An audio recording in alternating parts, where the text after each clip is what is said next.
Welcome to The Open Door. Jim Hannick here with co-host Mario Ramos-Reyes.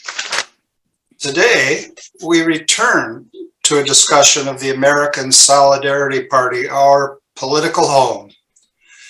We've been called the party that reads the encyclicals. We surely strive to read the signs of the times. Already the 2022 elections are close at hand. Can 2024 be far behind? Joining us will be, here he is, Patrick Harris. He's just finished his term as the chair of our national committee. Let's begin as we always do in prayer. Come, O Holy Spirit, fill the hearts of your faithful and enkindle in them the fire of your love. Send forth your Spirit, and they shall be created, and you shall renew the face of the earth. O God, who has taught the hearts of the faithful by the light of the Holy Spirit, grant that by the gift of the same Spirit, we may be always truly wise and ever rejoice in his consolation through Christ our Lord. Amen. Well, welcome, Patrick, and we can see that you've just dropped off children at school. And so I'd like you to begin, if you will, by telling us a bit about your background and your young family. Sure. And thank you again for having me on The Open Door. I am a Southerner by background. I grew up in Alabama. I currently live in Memphis, Tennessee, and I am a historian by training. I finished up a doctorate in the past year with an interest in modern European history, and I'm teaching right now. But I live here in Memphis with my wife, who is a physician, and our two young daughters, who are 4 and almost 2. So that is plenty to keep me busy, as I think you can imagine. A historian, that means you know what actually happened. Good grief. We hardly ever run into anybody like that. Well, it at least gives me an idea of, how little I know about what happened. Now, before I let Mario jump into this, and jump he will, he's poised. There are people, believe it or not, who say that our party, our beloved party, is top heavy with academics. Mm-hmm. Is that a fair charge, Patrick? It's interesting. There certainly are a lot of people with, some kind of academic training, master's or PhD, and in the leadership. And in fact, we had a kind of interesting transition in that the new National Committee chair, Lucy Moy, is also a historian by background. In fact, she has much better credentials than I do. She taught at Hillsdale College for over 30 years, I believe. So we went from one historian to another, which was pleasing to me. But there has been some kind of shifts in terms of the professional makeup of exactly who in leadership is over the year. We went through a period where we had a lot of attorneys, and we currently tend to have more academics. But when people, you mentioned it as a charge, and I think what people are getting at sometimes when they talk about that as well, is this just a, something kind of for eggheads? And I think the nature of the movement, in trying to present something to American politics that is not very common, that is Christian democracy, which is, not really had a presence in American political life, at least not under that name, necessarily is going to attract people who are maybe a little bit more intellectually inclined. And so, to some extent, perhaps that's part of the nature of it, but we do want to be reaching out to Americans of all walks of life at all times. And we tried to be a little bit intentional about trying to diversify the leadership and the voices that are, present at the table, in the sense of, different backgrounds, different interests, different vocations, that kind of thing. And that's worth keeping an eye on. But at the same time, we've had a lot of success and a lot of growth in the last few years, and it's my hope that that'll continue regardless of what field the committee members come from. Well, at least Lucy Moy, who's taking over the helm, at least she's from Michigan. All right. Now we go to Kansas now, Mario. What do you have in mind to ask this worthy gentleman? Well, it's interesting that your comment about the party being run by quote unquote intellectuals. According to my research, all great political parties were led by intellectuals, particularly Christian democracy in Europe, Latin America, always has been intellectuals. However, the tradition there is not that so anti-intellectualist as we may find here. I think it's more perhaps practical. But given that, I think I'm very curious about why did you join the American Solidarity Party in the first place? Was because intellectuals were running the show, or there were some other features in the party that attract you to join the party? Sure. I joined the party in, I believe, 2016, which was a big year of growth, and so many people that are active in the party, they'll go back to 2016, precisely because that was the year in which, like a lot of other Americans, I was so profoundly dissatisfied with the options that were available.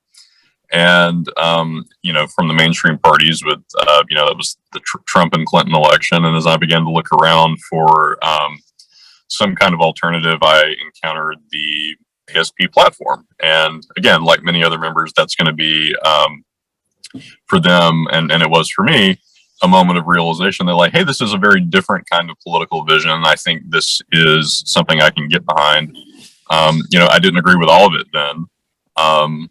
But I saw something positive in the platform, something that was missing from the American political landscape. And so I wouldn't necessarily say I was attracted to it because of a strain of intellectualism in the party, at least not initially, but I was attracted to the platform. And, to the extent that the party has always had a kind of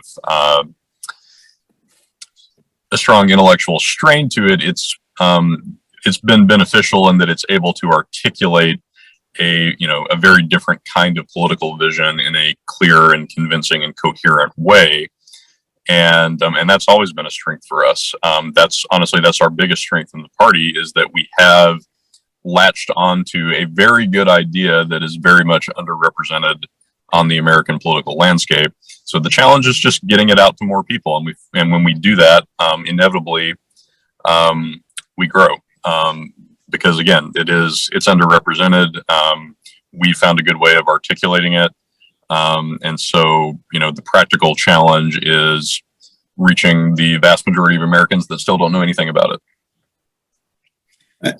Just one quick question. There is a claim, I think the claim is reasonable, that one of the reason again that Christian Democratic Party are not really flourishing, and I'm saying all across the world, is because the tradition from which we are coming from has lost the culture war. In other words, all the values that we used to have are already gone, so that there is no place from which we can begin forming those political parties. So some people say we need to fight that war first and then build these political parties. What do you say about this claim? Well, I would agree with the claim that, to the extent that there's been a decline in many Christian democratic movements in Europe, or I know less about Latin American politics, but I'm sure to some extent that's true there as well. It is due in large part to secularization, because these are parties that arose in a context in which Christianity, or at least a cultural Christianity, was part of the default assumption, part of the background of society. And so they were able to use Christian concepts to mobilize people, into these new political movements. And that's more difficult now. In a increasingly secular world, and in the United States, which is less secular than many European countries, at least, there is a lot of political polarization around faith and around Christianity. And so it's very much the case that, yes, the cultural context is different than it was when early Christian democratic movements were beginning and growing.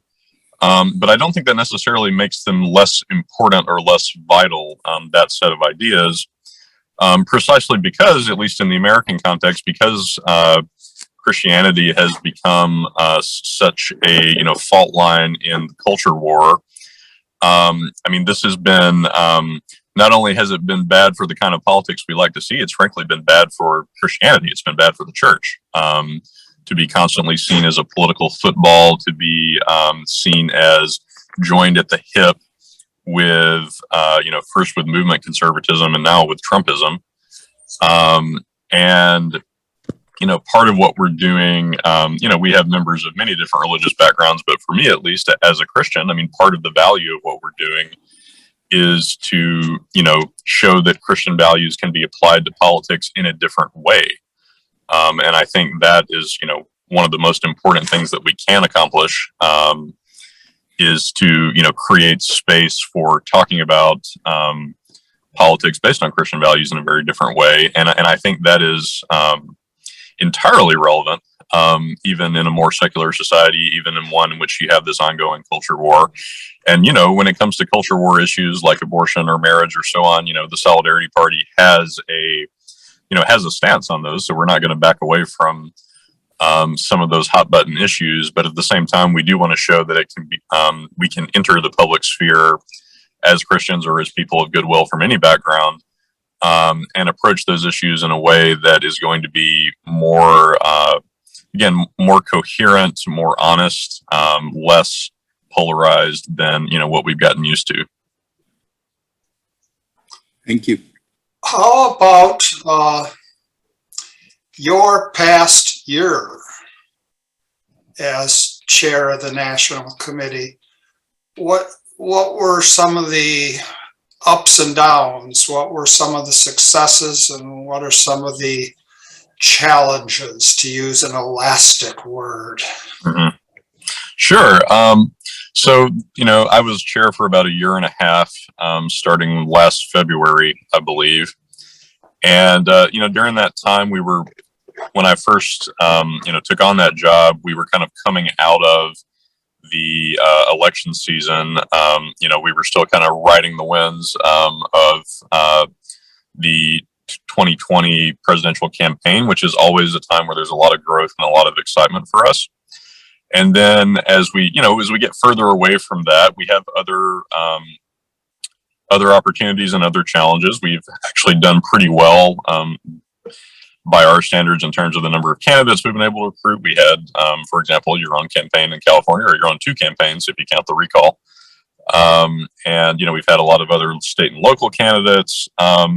We've had other things happening like revising the website, and we've had a lot of growth on social media. So a lot of good things have been happening, but there have been challenges as well. I think, and I've said this, many times, for anyone who's, kind of followed party discussions, but the Solidarity Party has gotten to a size where it is difficult for us to do all the things that we want to do purely on volunteer resources. And so we are trying to professionalize our operation a little bit, and we haven't really quite got the kinks worked out in that yet. We've had some hires that we put in an executive director role that, for personal reasons didn't work out. And we've had, right now, I think they're trying to get some new staff to do some administrative work, and as well as to, do bookkeeping and things like that. You don't necessarily want to go to it in detail. It's probably too boring for your listeners, but the upshot of it is that, we need to have a little bit more of a professional operation in order to continue to have the party grow and in order to continue to get the message out there and pursue all the kind of projects that we want to do. We're at a little bit of an ugly duckling adolescent phase as an organization in terms of figuring out how to make that happen. Very few of us are political professionals. I can be frank about that. And so we are trying to make this transition into an organization that is a little bit more professional, a little bit more, organized along set lines, in order to have the capacity to do things at a scale that we've never done before as we look forward to, 2024. And that is the biggest challenge for the organization right now, it's that kind of bread and butter organizational stuff. Why, I myself have seen an ad strategically placed for a bookkeeper. Mm-hmm. I don't think any of us need apply. Well, I know I couldn't do it. But somebody needs to apply. Right. Definitely. Yeah. I'm not sure what the status on that is. I've been keeping in touch with the new committee since I've stepped down. I know they were working on it. But Zeb Bocelli, who used to serve on the national committee, has been our bookkeeper for a long time. But I think he's needed to step away to kind of focus on his own career and family. And but if anyone is interested in doing paid work, filing our FEC reports and keeping track of our our treasury, then there might be a spot for you. Maybe Zeb's gone from bookkeeper to beekeeper. Knowing him, I actually wouldn't be surprised. He's always been one of our more, he's got a lot more agrarian credibility than a lot of our members. So that's right. Well, I know that Mario has a sense of destiny and fate, and he's pointed out a number of vanities in a world of vanity, and I wonder if he might be thinking about what price success. So following that, I think you are saying that the party need to get more professional, quote unquote, so that we can have more efficiency and then we can have more successes. And so my question is, wouldn't that strategy make us like the traditional political parties?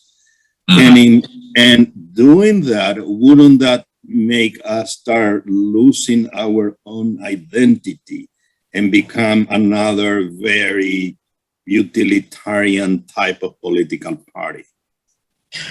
Yeah, I understand that concern, and I do think to some extent there's always a trade-off, because we are a very grassroots organization. We've always been a very volunteer-driven organization, and as I said, we're getting to a point where it's hard for us to do all the things that we want to do without changing our operation a little bit. And there is a danger anytime as an organization grows, as it becomes more complicated, as it becomes more bureaucratic, as you have people who are working in the organization, maybe, on a career level, that you can lose sight of what the goals were that led you to that point in the first place, that the organization can kind of start to see itself as an inherent kind of self-perpetuating good, that you can lose sight of what the organization itself is actually for. And that, I think, is really a danger with any sufficiently complex organization, no matter what it's for. You can kind of get bogged down in the bureaucratic details. And it's also true that we can begin to maybe think too much about success, however we conceive that, what success would be, and, too little about remaining faithful to our identity, as a party, to the kind of witness that we want to bring to politics. So that's a very real concern, and it's one that I share. And I think it requires vigilance to, maintain fidelity to the vision that we want for the Solidarity Party. I don't think it's inherently bad to professionalize because, I mean, I wouldn't, as I've said, I think it's something we need to do on the organizational level. But we want, the people who are leading that process to understand that they are servants of a wider grassroots organization. And that organization has a set of values that we need to bring to everything we do. And, part of the kind of organizational shift that I'm talking about is that, we would have more paid employees kind of doing the practical work of the party, but we still would have elected leadership.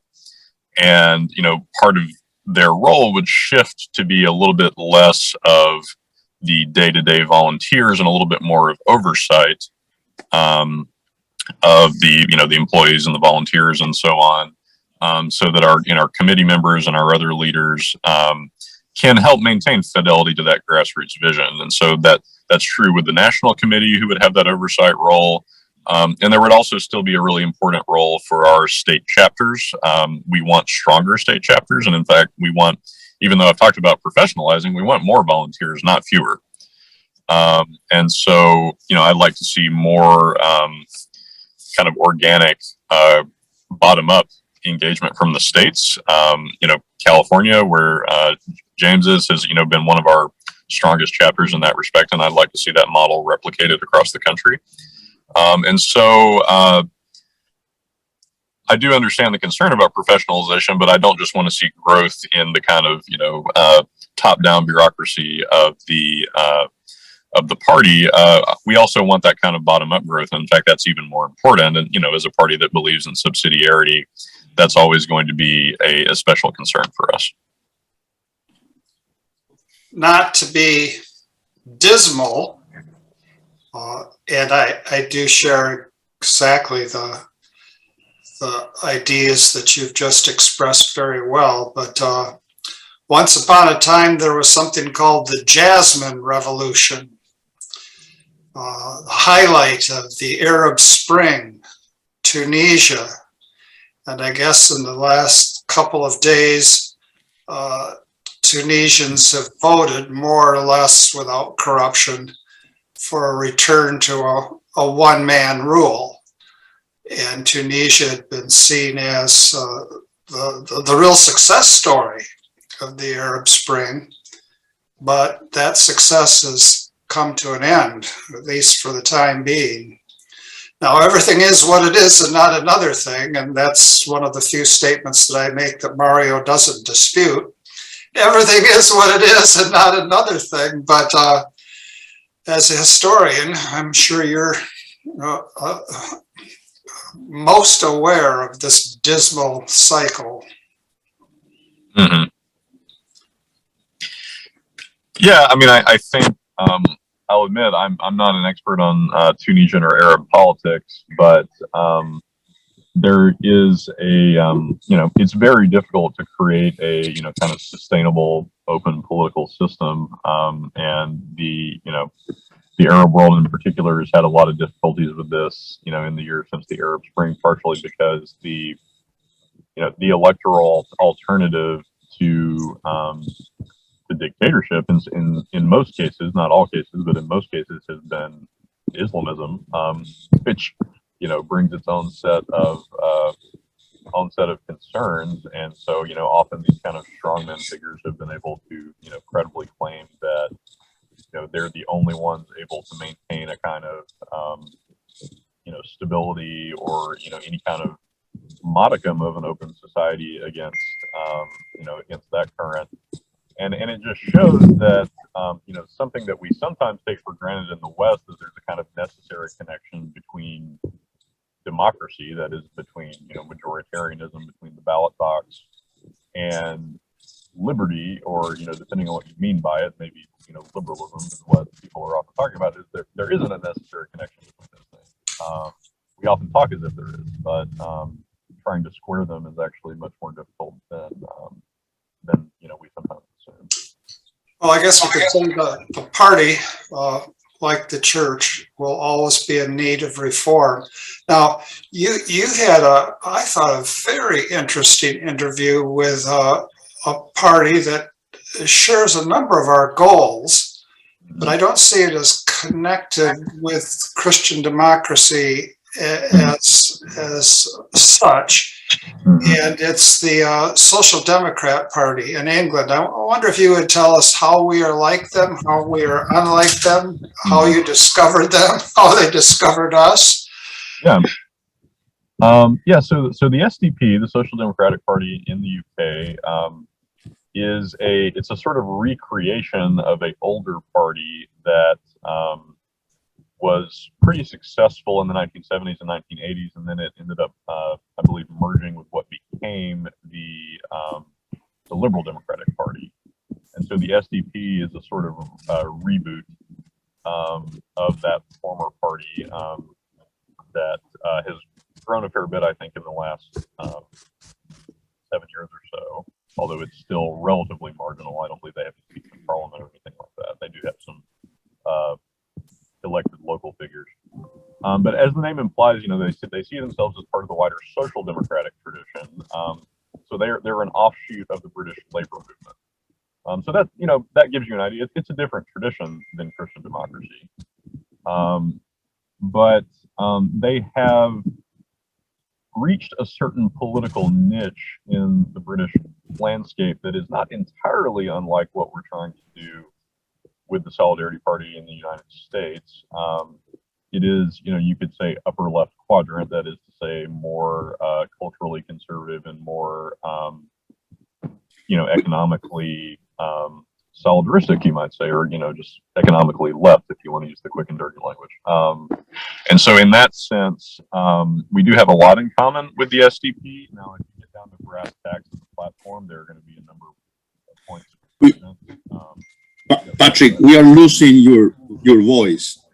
Oh, okay. That's better. Yeah. Okay. Yeah, I may have just had myself a little bit too far away from the speaker. So as I was saying, if you go through point by point, there are going to be platform issues that we disagree with them on, or things that are just different because of the UK context. As I said, they're not in the Christian democratic tradition. They're in the labor tradition, really. And they're also, it's in a different political context. The Solidarity Party has always been very strongly involved with people who are interested in either Catholic social tradition, Catholic social teaching, or the kind of broader Christian tradition and what it has to say about politics. The SDP is a little more secular, but there are enough points of overlap that I think we have had some fruitful conversations with them. I think we interacted a little bit on Twitter, and then the SDP leader, William Clouston, invited me for a podcast interview last year, and then we returned the favor by having him at our June convention last year, along with some other foreign politicians and commentators, including the Australian Democratic Labour Party, which has a platform, if anything, that is closer to ours. Their leader came to our convention last year as well, and we had some commentators from Canada as well. So we're interested in kind of these broader constellation of movements that have varying degrees of similarity with what the Solidarity Party is about. But in any case, I do wish the SDP continued success across the pond. Interesting. Mario. Well, following this link to this political party, is there any other political party in Europe or any other place with which we in the American Solidarity Party has relationship and interaction or cooperation in some sort? Mm-hmm. We've had varying degrees of contacts, not necessarily formal institutional relationships. We're a young party, so those are sometimes a little hard to come by, but I know we've had a member of the Swedish Christian Democratic Party. It may have a different name, I can't remember, but the Swedish Christian Democratic Party has been on our podcast a couple of times. I know we have some friendly contacts with some members of the Christian Democratic world in the Netherlands, and we'd like to continue to expand expand those relationships and expand those contacts. As you probably know, we have some of those relationships in Latin America as well. Ignacio Walker from Chile was at our convention last year, and one of our advisory board members, has also had a background in Latin American Christian democratic politics. I believe he's, yeah. I won't say further because I have to get my facts straight. But in any case, we recognize that we're part of a global movement, and what that looks like, depending on the national context, can vary a lot. But we want to continue to strengthen those relationships. I noticed that, going back for a moment to the Social Democrat Party in England, I noticed that they support not only the nuclear deterrent there in England, but they support its updating. And I think they would very likely differ from us with regard to our consistent ethics of life position. And I think that here in the United States, we're very well known for being resolutely pro-life, but I think we're not known very much at all for our economic position. And in fact, we oftentimes say among ourselves that whatever distributism is should have another name. I don't know about that, but how can we make our economic positions better known? Sure. It is true that distributism is a little bit of a, it gets a little bit of a reputation of a philosophy that's, mostly expounded by, guys in bow ties who smoke pipes. And I think, and that kind of gets back to the discussion we were having about intellectualism, or whether the party's got, too many intellectuals at the top. I think if you explain to people in concrete terms what distributism is, or, broadly the set of ideas, the set of tendencies that are involved in that economic philosophy, a lot of people like it. The question is how to articulate it. And so we don't always necessarily lead with, the ism. We can talk about the importance of ownership. We can talk about an economy that's oriented towards families, or towards communities. There are different ways to express it, and there is a time and a place for talking about economic philosophy. But I think, an economic platform that, it doesn't necessarily have to be wedded to this kind of high philosophy in a very rigid way, although it should use it and should profit from it. But, if you talk about being oriented towards the small scale, being oriented towards small businesses, towards worker ownership, towards, economic policies that serve, the working Americans that, have a preferential option for the poor and so on. Those things do resonate with a lot of people, I think. And so it's a matter of knowing who your audience is, and being able to get that message out there that there is an alternative to, the kind of doctrinaire libertarianism that you so often get from the Republican Party, or, these days a kind of incoherent populism is maybe a little more ascendant, versus, the kind of typical, state-driven solutions that you get from the left. I think there's a lot of space for that, and there's a lot of fertile ground for that.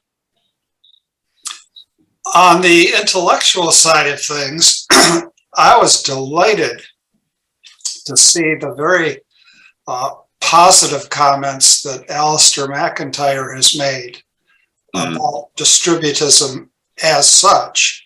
And I think he would agree wholeheartedly with your ways of translating that into concrete policies and the like. But it was very interesting for me to see his, yes, this is what it is. This is where it came from. This is how it differs from Marxism, and this is how it differs from capitalism. And you also acknowledge that we should maintain our roots in the intellectual sources.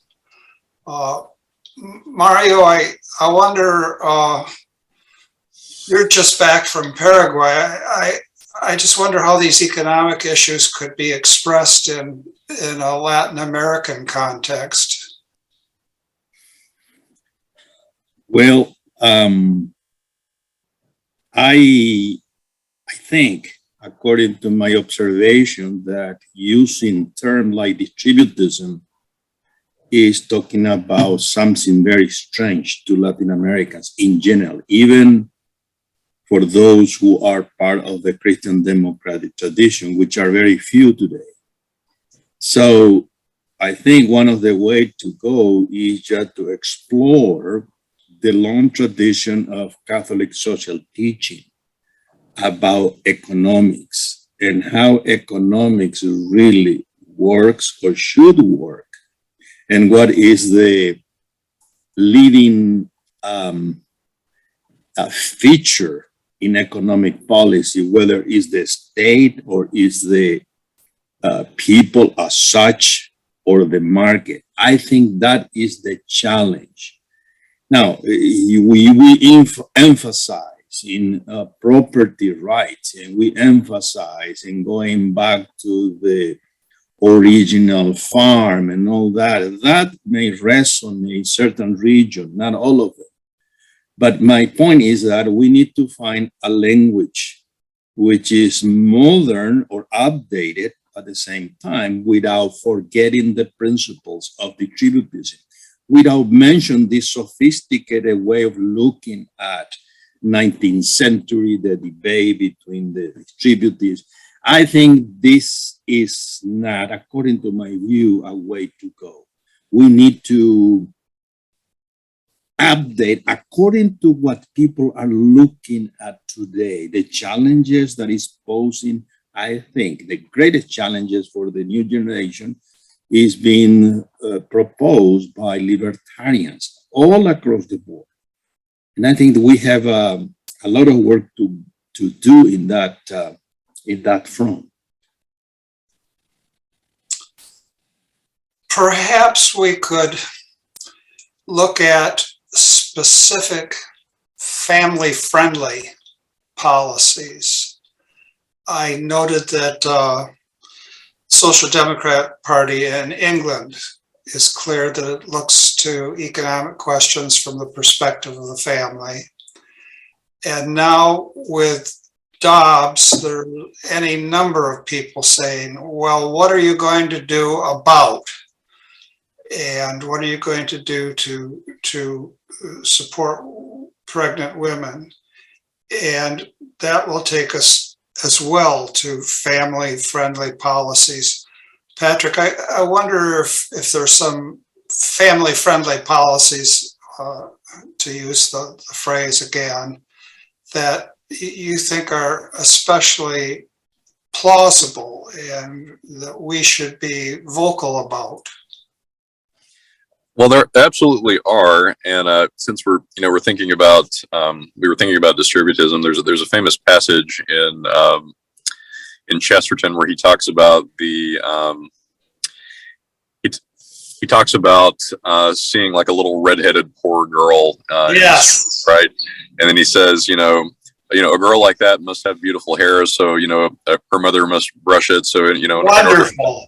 In order for that to be the case, her mother must have free time, and in order for that to be their case, there must be a redistribution of property. Therefore, there must be a revolution, right?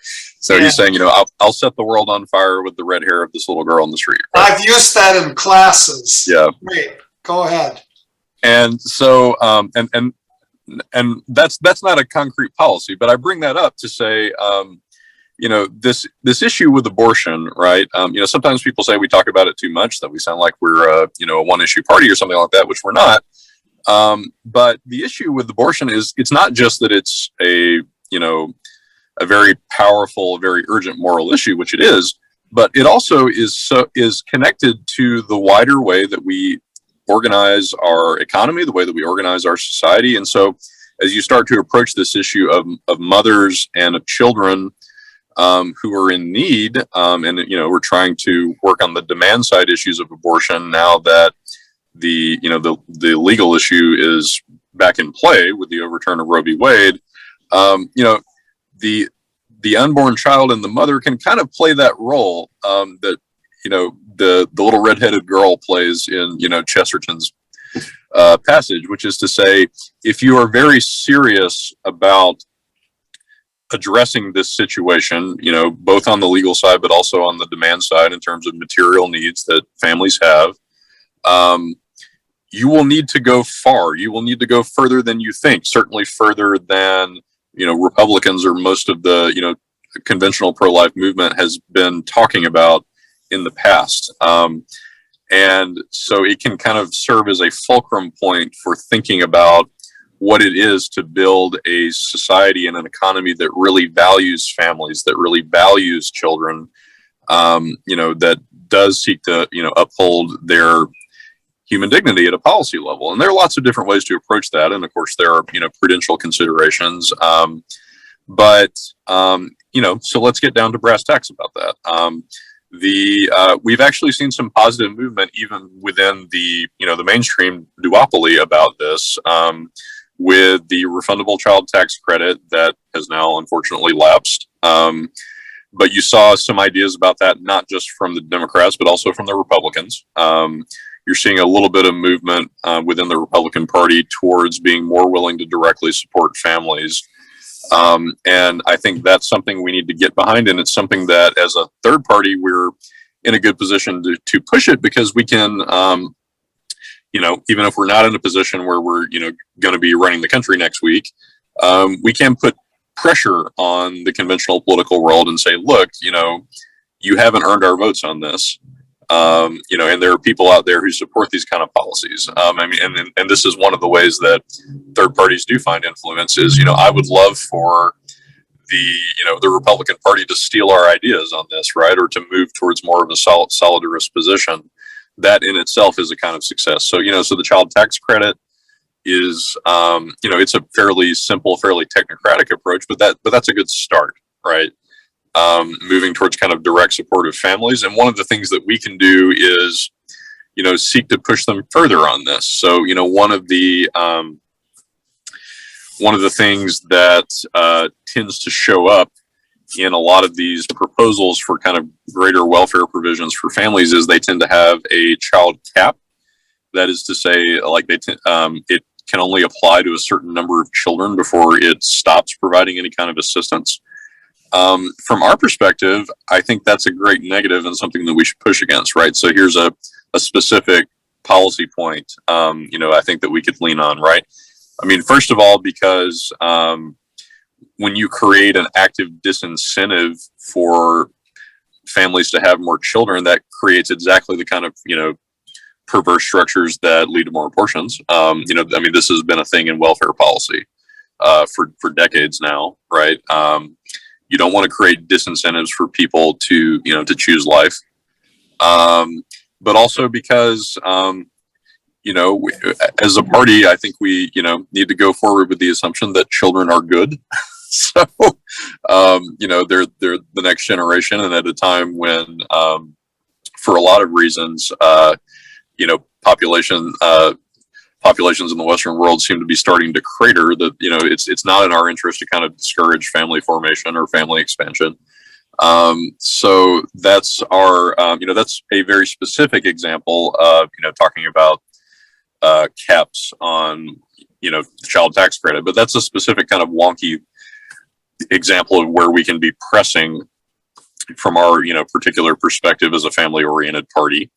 But there are many others. We've seen some willingness from Republicans at the state level to provide support to crisis pregnancy centers since the overturn of Roe v. Wade. That's a good thing, and we should support that. I think we also need to get people to understand that crisis pregnancy centers have always been designed to kind of fill in the gaps of the wider economic and social system, and so they're not really designed to provide the kind of comprehensive access to resources that mothers and children and families might need. So, what we need to be doing is saying, okay, that's good, but you can't stop there. There are, there are other issues that are going to be in play for women if you were trying to truly build a whole life set of policies. So anyway, I could go on, but again, it's like that little redheaded girl. You can start there from the unborn child, and there's so much that you can seek to change from that standpoint. And yet in Michigan, we have Governor Whitmer vetoing any support for crisis pregnancy centers. She takes that right out of the budget, specifically defunding them. And that's certainly the way it's worked in California. Now, perhaps the very first post-Dobbs abortion-related vote that we have coming up, Mario, is in Kansas. Maybe you could tell us a little bit about the framework for that vote? Well, there is a decision to be made about whether or not we could amend the Constitution so that abortion become not a constitutional right in Kansas. So that we can value both life, the life of the mother and the life of the child. That's a decision to be made on this coming Tuesday. And I think it's crucial, and the debate has been very, very intense. And hopefully, I think the pro-life proposal will win that particular issue. So that's in a nutshell what is happening. Yes, and there's been Let me. Oh, I'm sorry. Go ahead. Yes, please. Just a comment about what Patrick just said, and that came up a couple of days ago. A politician from a home country, very well-known politician, Catholic, even though she is a militant of another political party whose platform is more or less Christian Democrat, but not quite so. And she said to me something very, very current, so to speak. She said, well, she's a council woman. She said, the only thing that I'm doing in politics is try to implement policies. And every single time I need to put out fires. I don't have I don't have time to do anything else, rather like building a proposal, try to propose an ordinance that can build a particular type of institution. So, in other words, she's surrounded by people in her party and the other political party to highly secularize, so that the only thing that she can is react against that. And so she said, well, you talk about the family policies. Well, according to what is happening today, international institutions as we speak are denying what we call traditional family. And that is happening all across, I would say, the world. So we can propose family policies, but what is at stake here is, what do we mean by family? And that, I understand, that is not a political, at least it's not a political issue in that party per se. It's something prior to the political party. So the question of this lady was, what do we need to do in order to have at least an understanding of what, not only what family is, what society is, what subsidiarity is, what solidarity is. We have lost the understanding of those concepts. People don't know what Christian democracy is in Latin America. People are scandalized about that, but that's true. And so the question is, what do we need to do in order to first make those concepts understandable for first the intellectual and then the people in general, so that we can, in our political party, start just implementing and people are really aware of what is happening. That is the situation that we are in. Perhaps in the US, we still have a reservoir of people who have that notion, but that cannot be taken for granted, at least for most people. That's just a comment. Well, we certainly need to speak up and speak up clearly and speak up loudly and often. And political campaigns, though they're not going to lead to electoral success, at least give us a podium that allows us to do so. The struggle continues, that's for sure. Now, Patrick, we're fairly close to the end of the hour here. What should we be reading? What are you reading? How did you come to read what you're reading? There are millions of books. Right. Why, Mario himself contributes to that pile of books. He promises he's going to send me his books, and he doesn't. But at any rate, what should we be reading? Well, I can't tell you necessarily what you should be reading. You know, there's always more options than there's ever going to be time. I can tell you what I am reading. All right. I've gone back to reading Solzhenitsyn, the great Soviet dissident. I'm reading one of his novels. It's called August 1914. He had a series of books called The Red Wheel, which are kind of a historical counting of the Russian Revolution, and it gets to some of what Mario was talking about, the kind of loss of this background of assumptions that we bring into politics. It's a very complex book, but a lot of what he explores in that book is something that he famously said when he tried to explain why the Russian Revolution and why all the kind of atrocities under the Bolsheviks had happened afterwards.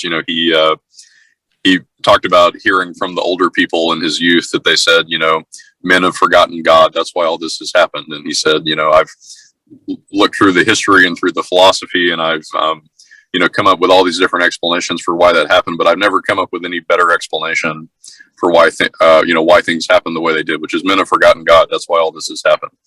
And so that, kind of focus on the transcendent order and what it has to say about us in the political world, I think is, something that's very relevant for us, today, a century after all of those events. So I can recommend that one to you. Benedict the 16th often used the Latin expression et si Deus non daretur, as if God didn't exist, as if God didn't exist. Well, we always end our hour with the gospel for the day. And this is a very short selection from Matthew. Jesus said to his disciples, "The kingdom of heaven is like a treasure buried in a field, which a person finds and hides again, and out of joy goes and sells all that he has and buys that field." Again, the kingdom of heaven is like a merchant searching for fine pearls.